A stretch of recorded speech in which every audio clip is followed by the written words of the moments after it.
கமருதீன் வந்து காலில் விழுந்து கூட சாண்ட்ரா என்ன பண்ணுறாங்க அப்படியே வந்து பார்த்து பயப்படுற மாதிரியே வந்து பண்ணிகிட்ருக்காங்க. இந்த சூழ்நிலையில் சாண்ட்ரா வந்து எல்லாருமே வந்து என்ன பண்ணுறாங்க, ஆசுவாசப்படுத்துறதுக்காக ட்ரை பண்ணிகிட்ருக்காங்க.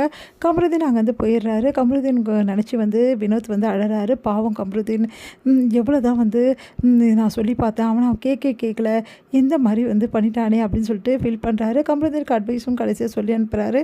எந்த மாதிரி உன் வாழ்க்கையில் வந்து அவள் வேணாம், அவள் வந்து அண்ணா உன் வாழ்க்கையை நாசமாயிடும் அப்படின்னு சொல்லிட்டு இருக்காரு பார்வை பற்றி.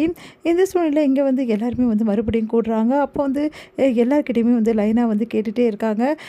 வந்து எப்படி நீங்கள் எல்லோரும் சொல்லுங்கள், கப்பு யார் வின் பண்ணுவான்னு நீங்கள் நினைக்கிறீங்க, யாருக்கு வரக்கூடாதுன்னு நீங்கள் நினைக்கிறீங்க அப்படின்னு சொல்லிட்டு ஒவ்வொரு விஷயமா கேட்டுட்ருக்காரு விஜேஎஸ்.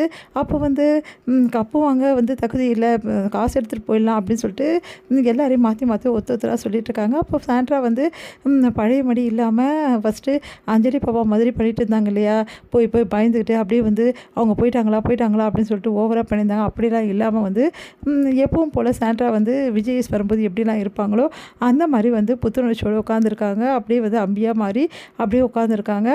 அடுத்து வந்து ஒரு கேள்விக்கும் டான்னு பதில் சொல்லிக்கின்னு அவ்வளோ சந்தோஷமாக இருக்காங்க. ஏன்னா அவங்க 2 பேரும் அமிச்சதால். இப்போது என்னென்னா, சாண்ட்ரா வந்து உண்மையிலே வந்து அவங்களுக்கு வந்து நடந்த விஷயங்கள் வந்து கஷ்டமாக இருந்தாலும் சாண்ட்ரா வந்து இந்த மாதிரி குழந்த மாதிரி பண்ணுறதெல்லாம் பார்க்க நம்மளுக்குலாம் எரிச்சலாக வருது. ஏன்னா அவங்க ஒரு மெச்சூரிட்டியான உமன் இப்படியெல்லாம் பண்ணுவாங்களா அப்படின்னு சொல்லிட்டு ஒரே டென்ஷனாக இருக்குது. இது நடிப்பான்னு சொல்லிட்டு கூட